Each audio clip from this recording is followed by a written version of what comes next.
Please be advised that this serving of AIDS, the Lost Voices, may cause offense or upset as... I've got a bit of a potty mouth. I mean, I can't help it. Well, I can help it, but this subject just gets me so fired up that the odd swear word just falls out every now and again. Anyway, if you've got sensitive ears or you're around people with sensitive ears, then perhaps tune in later. Don't tune in at all. Pop in some headphones. I don't give a fuck. Anyway, let's get this show started. Roll it. AIDS brings a response Fight from the against government. AIDS, the disease which claims life. Welcome to Extra Tea with your camp host, William Hampson. And my fabulous co-host, Gloria. And between us, we'll be looking back through the decades at how Britain reported on the AIDS pandemic. And where we will try to unpick individual stories in the newspaper archives from the 80s, 90s and noughties. Ready? Ready. All right, let's do it. Can you pass me another slice of Battenberg? Bitch, that's your second slice. I thought you were watching your figure. Anyway, when we're going to get started? Hello all. Welcome to this mini-series with me, Gloria, Sorry, but hang on. I think we need to address the elephant in the room. Elephant? My lips haven't touched a single crumb of that second slice. No, I mean the fact that for anyone who listened to previous episodes of Spilling the Tea with Gloria will most likely have noticed that your voice is, shall we say, more but? Well, my voice is deeper because there's a cost of living crisis that is all your budget could stretch to, bitch. All right, okay, let's get started. And tell anybody who's still listening what it is we're going to be discussing today. So the last time we spoke was on World AIDS Day 2023, and we discussed the UK government petition you were promoting, which was calling on them to update the public with a new HIV campaign. But before we talk about the outcome, remind us how the campaign came about. Through boredom, really, because I had nothing else better to do. I tuned into the HIV podcast with the lovely hosts Sarah and Jess of the charity TVPS. And they did 2 episodes. One episode was focusing on the AIDS Don't Die of Ignorance leaflet that was posted through every door of every household here in the UK. And the other episode was the TV advert, the Falling Tombstone, that people will either have seen if they didn't live through the 1980s or the AIDS pandemic, or unfortunately, sadly, will remember being a quite harrowing campaign. There is now a danger that has become a threat to us all. It is a deadly disease and there is no known cure. The virus can be passed during sexual intercourse with an infected person. Anyone can get it, man or woman. So far, it's been confined to small groups, but it's spreading. So protect yourself. And read this leaflet when it arrives. If you ignore AIDS, it could be the death of you. So don't die of ignorance.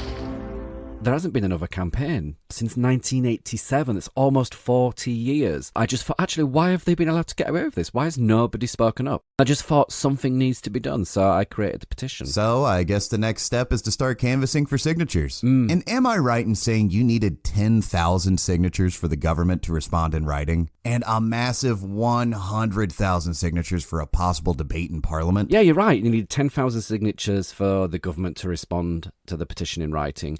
And you needed a whopping 100,000 signatures for a possible debate in Parliament.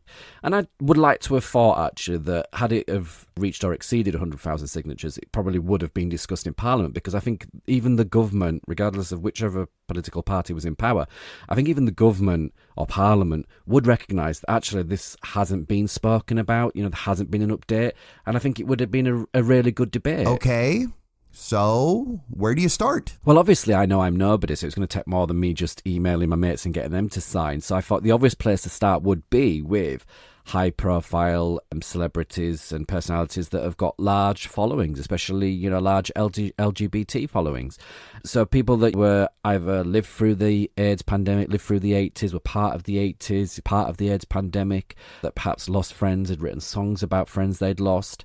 People that have advocated for change for years and decades on HIV and AIDS.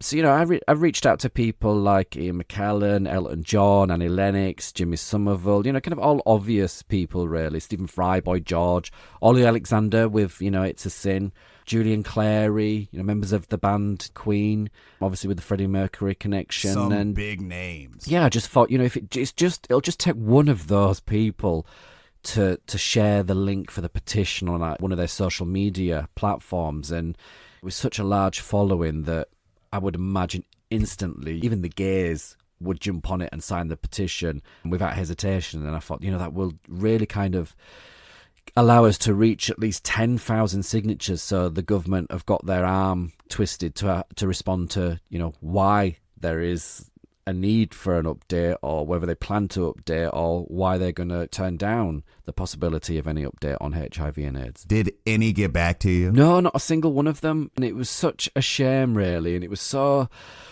demoralizing, because it was just like, with a lot of them, I've seen them post stuff on their socials, or I look at historic or past articles they've spoken about HIV and AIDS, and I just thought, why do they do this then? Is it just for like community clout? Is it just to keep the gay fans on board, to buy their records or their merch or whatever? Like, oh look, we're still here for the AIDS pandemic. It's like, are they rinsing it? Are they milking it? Especially with like Instagram stories, I was tagging the hell out of all of them, and I thought, gosh, I'm going to get a restraining order at some point. Or can you please stop tagging us? But I tagged them on reels, but mainly it was the stories. Because with the stories, I could see when they'd viewed it. And not all of them, but a lot of them had viewed it. And I got so excited. And I just thought, great, seen it. I mean, again, it is the thing of, do they manage their own Instagram accounts, or is it an agent, an assistant, or whatever? But I just thought, great, they've seen it. Within the next 5 minutes, the next 10 minutes, there's going to be a story. They're going to post a story. They're going to share something. They're going to post a link. Okay, so it's not going to be the next 10 minutes, maybe the next hour. No, there's nothing been on for an hour now. Oh, maybe it's going to be in a couple of hours. Maybe they're just going to think about it. Maybe the assistant screenshot it and send it off to the individual in a WhatsApp group chat and said, do you want to get involved in this? And maybe it'll be a day, maybe it'll be 2 days, but just nothing ever came, and it just was like, oh. Really? The only kind of thing I did notice was when I emailed them, because I didn't send out just one big group email. I emailed each individual separately, referencing the work that they'd done on HIV and AIDS in the past or recently, or what the connection was to HIV and AIDS and why they should get behind the petition. Was occasionally you would see signatures kind of just shoot up by 20 or 30. That's a start, I suppose.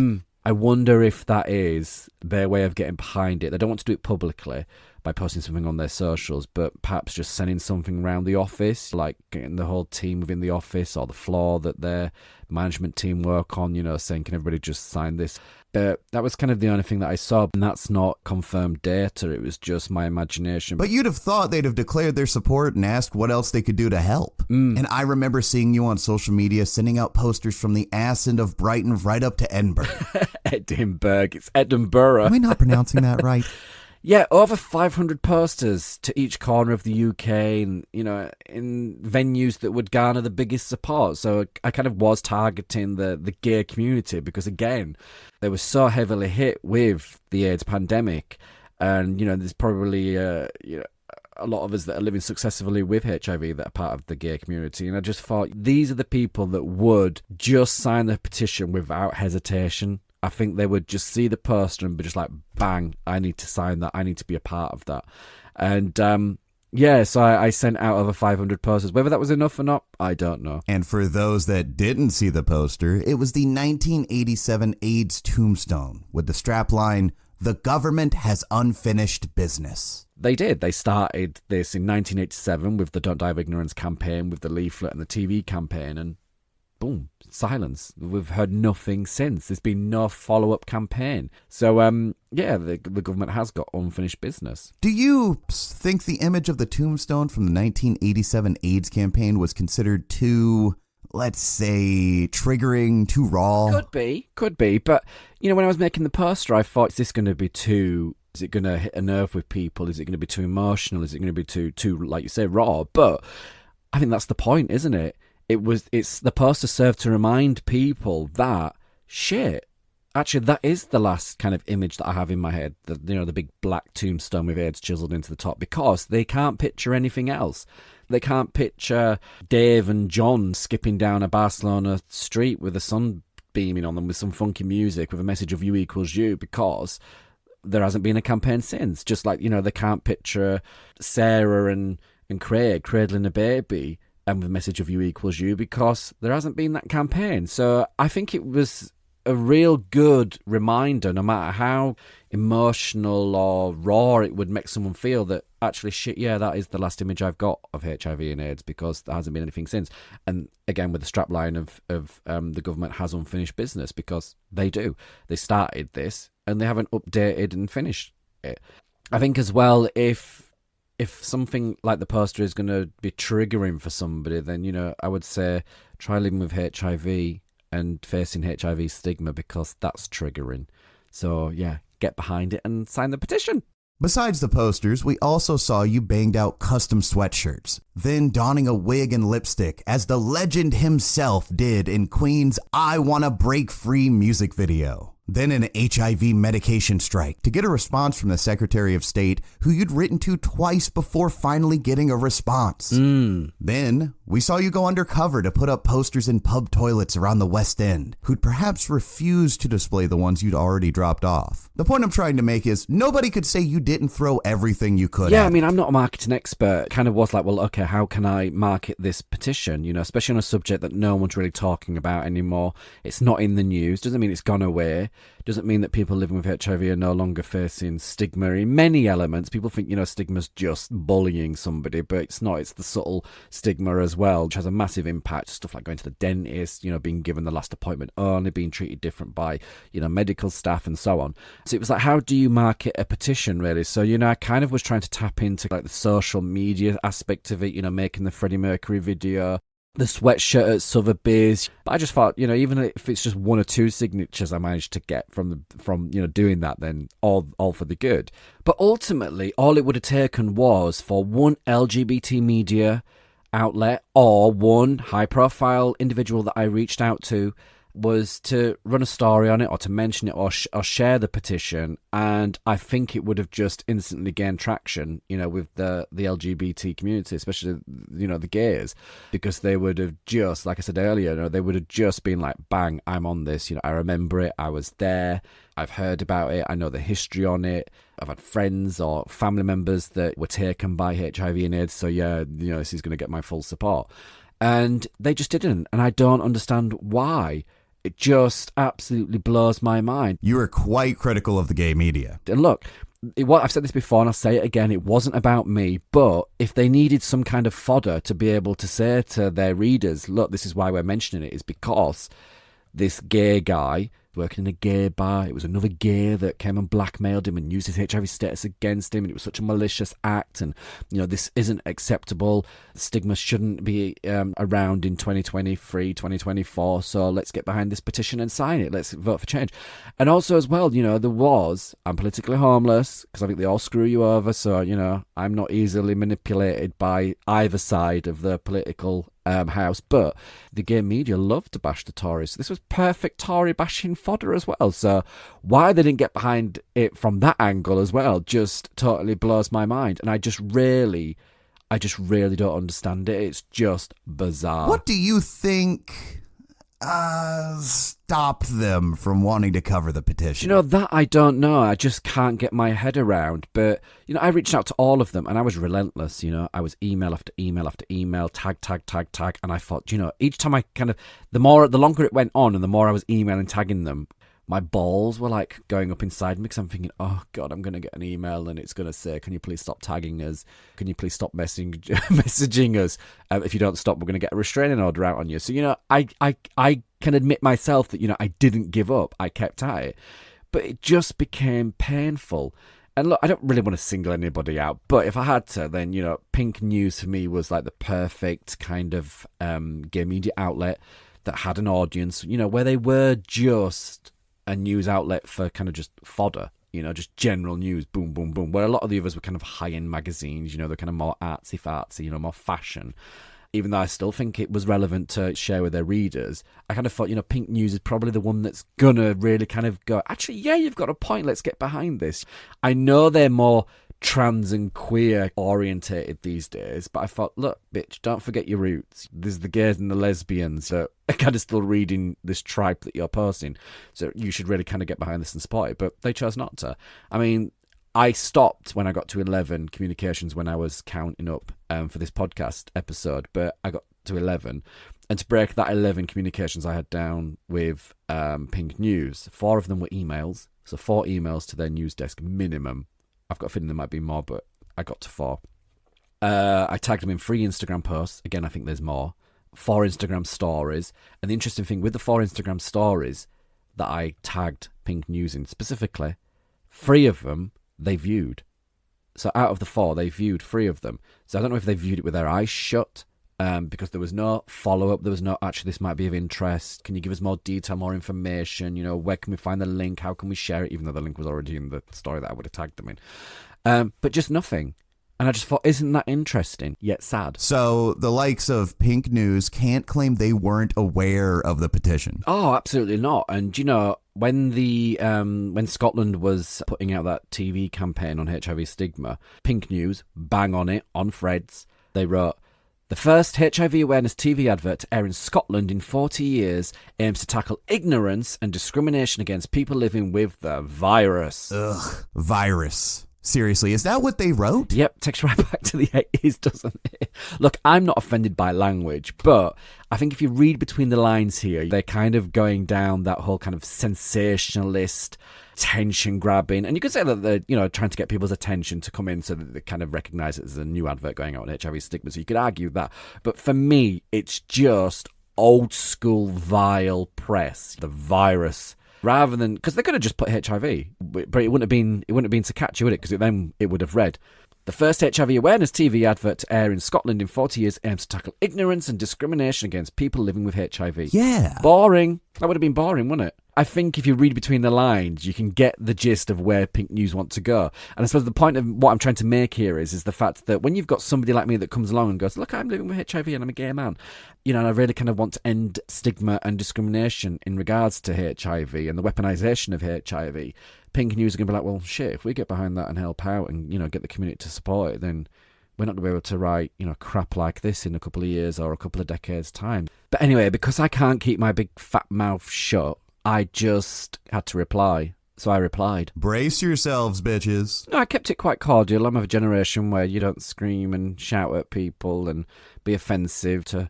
shut them down and silence them. And I just replied, shame Pink News didn't respond to endless contact and tagging about the current UK petition calling on the UK government to update the entire country on HIV and AIDS. Did Pink News respond? Well, the big shocker is they did.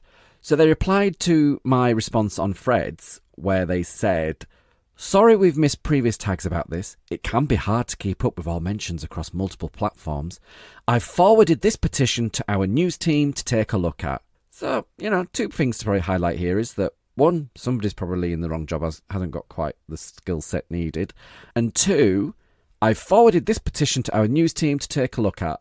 I didn't hear anything from Pink News. I didn't see anything published by Pink News regarding the petition. Nothing on their social feeds like stories, etc., etc. So, yeah, nothing from Pink News. But why? It makes no sense. Well, I've said it before, and I'll say it again. I'm probably going to sound like a broken record, and you know, people might think I'm a bit of a conspiracy theorist, but for me, it is just classic HIV baiting, and it's just these LGBT media outlets seeking community clout by tapping into HIV and AIDS, because it kind of sends a message out like, look, we're still for a community lost, all the gay men that we lost during the AIDS pandemic, and look, aren't we nice? And look, it's like this, every World AIDS Day, 1st of December, so you run up to Christmas, people are, you know, all excited for Christmas, and then like we just see on the television, you know, we get reminded of the donkey adverts and, you know, the homeless adverts, and people start thinking, oh shit, you know, why should I be so excited when there's people that are worse off than me?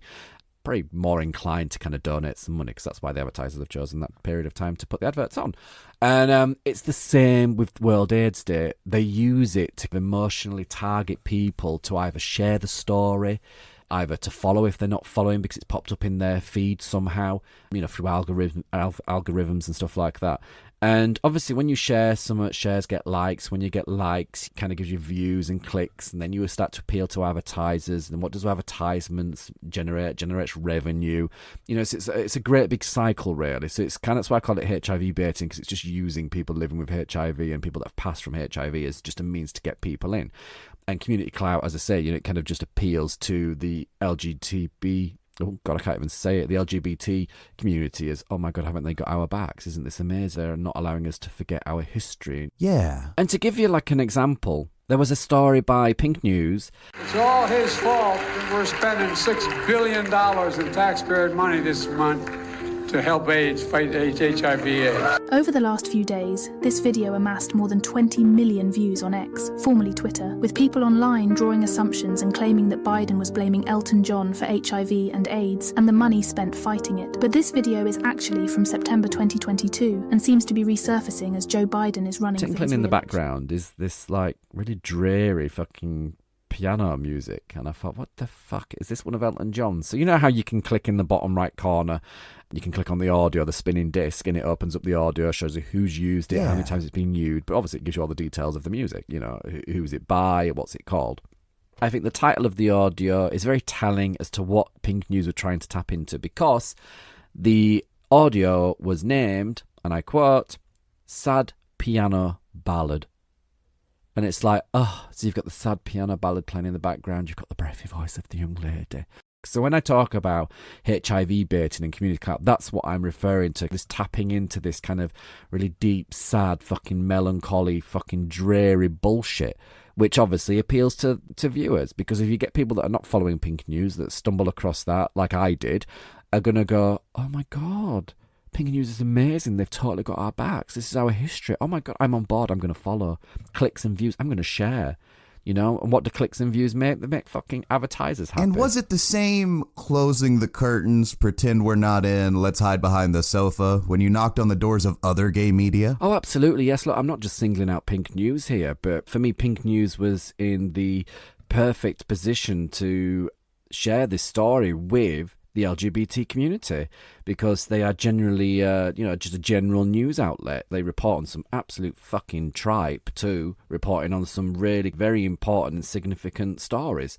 So I just can't get my head around why they wouldn't report on this.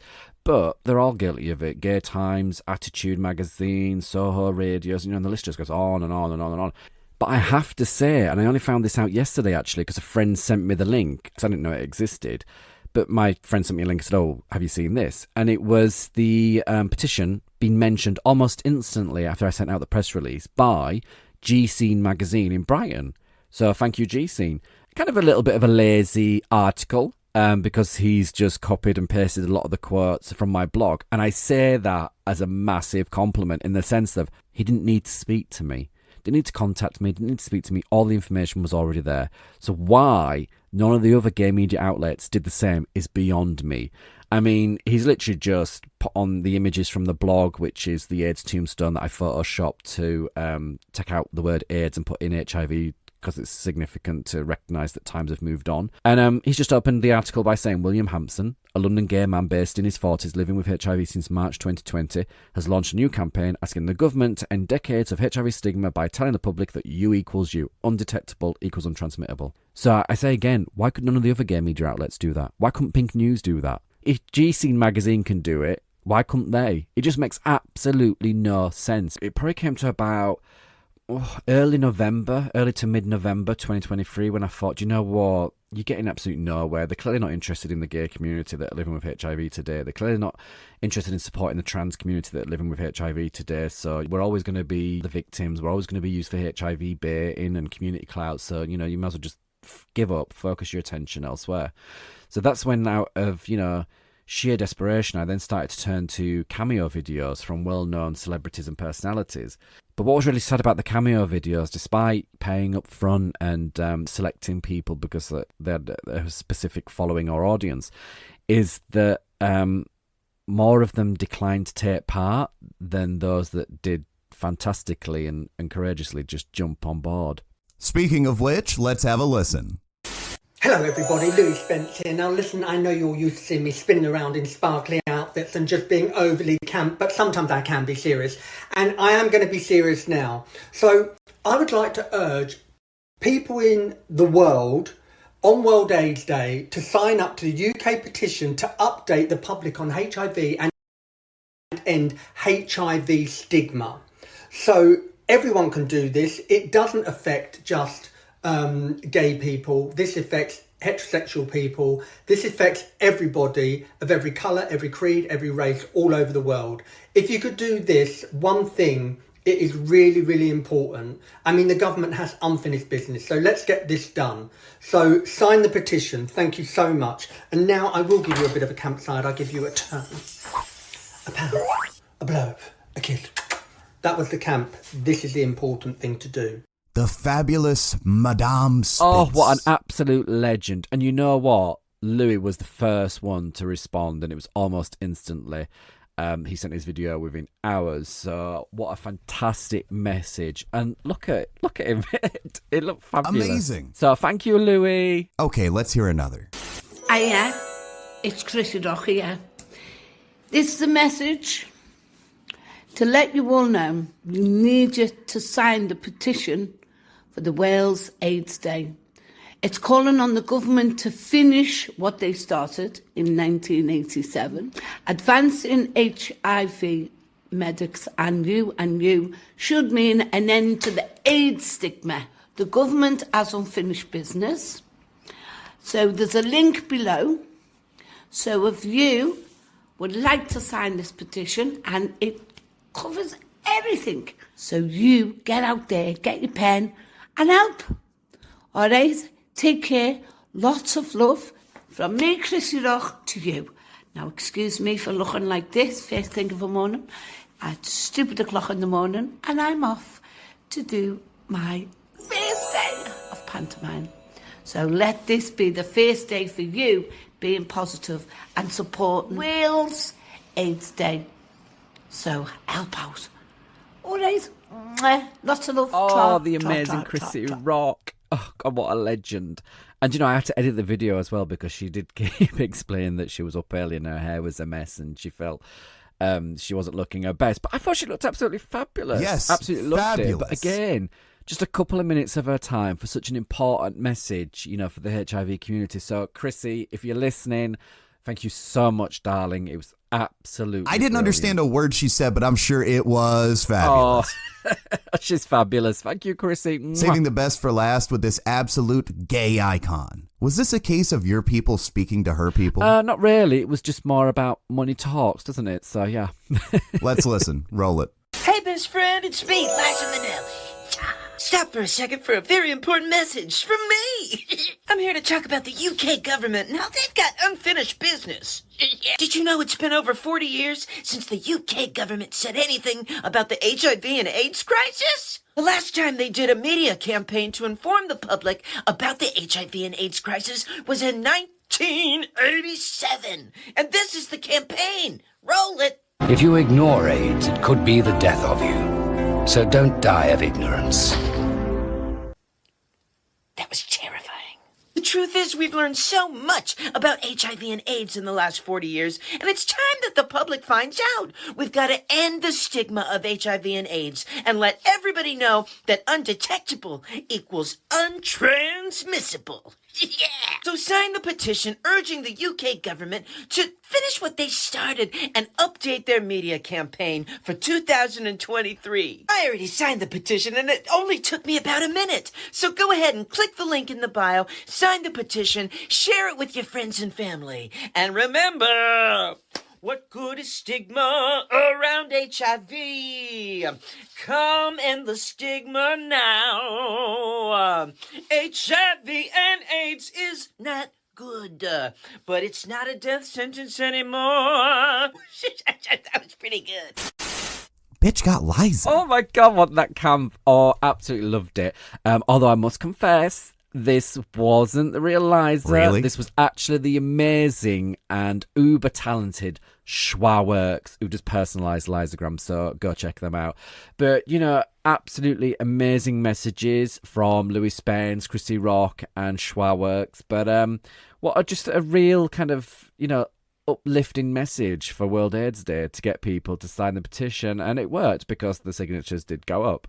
So yeah, so a massive thank you to them. So they were the lovely people who gave their support for people living with HIV to end HIV stigma. I know the listeners will be dying to know who declined to create a video for the petition. Well, people that did decline were Duncan from Blue. He declined straight away. The gay vicar from Corrie declined, citing the reason as other. So perhaps maybe, you know, just tied to another charity, you know, highlighting another disability. The drag queen Cheryl Hall declined, citing, I quote, artist talent. I assume. Talent. You shady bitch. Yeah, artist talent. which blew my mind, as to me it alludes that highlighting HIV would be damaging to their career. But it is what it is. The drag queen Blue Hydrangea expired after 7 days. And Myra Dupois, she declined. I think it was the 7th day, the day of the deadline, she declined. But, it's sad, really, as these were prominent personalities in the gay community that would have got the gay community to jump on and support the petition. But it is what it is, really. Kind of no shade, I'm not being a bitch, but it just sharing my experience of what I was trying to do and how it was kind of difficult to get other people to jump on board and not necessarily support it, but shout about it, really. Let the community know, because as I say, it was the community that were going to make the difference. It wasn't going to be me, it wasn't going to be any of these people. It was going to be signatures on the petition, and that really relied on the community. It wasn't down to just one individual or a group of people. It was going to be the community that were going to get behind this and make a difference. Do you think that the petition was perhaps too political? Well, this is an interesting point, because the petition wasn't really about politics. It was merely asking people to have the government, whichever political party is in power, whichever political party you support or vote for, whichever one is in power, to update the public about HIV and AIDS, as there hasn't been any update since 1987 and the falling AIDS tombstone. I don't think that being tied to another charity is an excuse, as this was about people living with HIV and HIV stigma. This wasn't a petition to support another charity or organisation. So I'm sorry, that's not going to wash with me either. It's a shame this wasn't brought to the attention of the gay community. Oh, absolutely, and I'm going to sound like a broken record, but the only people that would have been able to bring about this change wasn't me. It wasn't going to be the gay media. It was going to be the wider community. They were the ones that were going to essentially get the change that is much needed. They'd have jumped at the opportunity to advocate change on HIV stigma. So the petition closed on the 4th of January, 2024. How many signatures? Well, it was like watching an eBay auction, actually, because there was a rush of signatures right within the last few hours. Even though I kind of knew it was miles off, I could get excited. I thought, what if like just a massive clump just come through now? What if the system was somehow jammed or stuck and all of a sudden, boom, there's going to be enough signatures? But sadly, it only closed with 950 signatures. I mean, the next day, the final count was 953, so miles off the 10,000 needed to get government to make a written response. And, fucking light years away from the 100,000 signatures needed for Parliament to possibly debate it in Parliament. That's not bad for a single individual. It's just incredibly sad. A missed opportunity for the gay media to attract support with the wider community. It is, and it's not a blame game, I'm not blaming anybody, but I think had it have really kind of got a lot more support, then it would have just probably flown. And what was really interesting, actually, was that people that had declared to me that they'd signed it, and it was kind of a mix, really, of people living with HIV and not living with HIV. Both sides declared that they were too scared to share it, because it's one of those things where no one's really talking about it anymore, and it's got so much stigma attached that if I share it, people are going to think that I've got it. Because those not living with HIV thought they might be declaring, like, through a subliminal message to their friends and family that they've now got HIV, and those that were living with HIV that had not openly declared it with their friends and family felt like that they were possibly going to out themselves. And they're probably right. People do just automatically assume that when you share anything about HIV and AIDS that you've got it. But with any other health condition, for somebody who's raising money for a certain charity or a certain disability or a certain health concern, nobody bats an eyelid. They'll either get behind it or they won't. They won't necessarily message them going, why have you got that? Or why have you got this? Or why have you got X, Y, and Z? But with HIV and AIDS, people instantly assume, oh my God, they must have it. So it was quite interesting to see that people that were wanting to share it felt they couldn't share it because of the very stigma that the petition was trying to highlight and bring an end to. But I must say a massive thank you to all 953 people. You know who you are. There's not many of you. But thank you so much for signing the petition. I know that, it took a minute out of your time and it's a minute of your life you won't get back. But, thank you so much for signing the petition. It does mean a lot. But this isn't the end. While I've still got breath in my body, I will still keep on at this. So I've written a letter to the Prime Minister, whoever that may be. Thankfully, I just put Dear Prime Minister, wasn't named Pacific. And I've also written a letter to His Majesty the King to ask if there's anything he can do to draw attention to the matter. I know he can't get involved with political matters, but is there something else that perhaps he can do to draw attention to HIV and AIDS stigma? Do you think there were things you could have done differently? I wouldn't say so, really. I think it was a good learning experience. I don't think there's any more that I could have done. I perhaps maybe wouldn't have spent so much time chasing the gay media, but I think doing so has really kind of, confirmed that they're not interested in people living with HIV. They're interested in just regurgitating the old stigma and the rhetoric of the past with their sad stories and what have you. But then they've got no concern for people living with HIV today, especially gay people living with HIV today, and especially trans people living with HIV today. So I think now we've kind of just cleared that up, and we can move forward, perhaps not include them or not spend so much time chasing the gay media, because now we know they're not interested. So I think that's for the good, really. But what this campaign and this petition kind of highlighted and really hit home to me was the fact that while we need to end HIV stigma for people that are living today and for in the future, it's also really getting justice for people that experience such horrendous HIV and AIDS stigma back in the 80s and 90s, and that have since not only lost their fight to HIV and AIDS, but have essentially also lost their voices. Which leads us nicely onto what we'll be spilling next week. That's right, because you and I, Gloria, will be delving into the archives of the mucky world of the British tabloid press, where we will attempt to find out more about the real people and the real lives behind the vile and outrageous headlines of the AIDS pandemic. If you've enjoyed listening to two bitter old queens, then don't be a shady bitch and show us some love with a big fat like, a comment, a share, as in the link, not as in do you believe in life after love? Oh. And for fuck's sake, don't forget to subscribe and follow.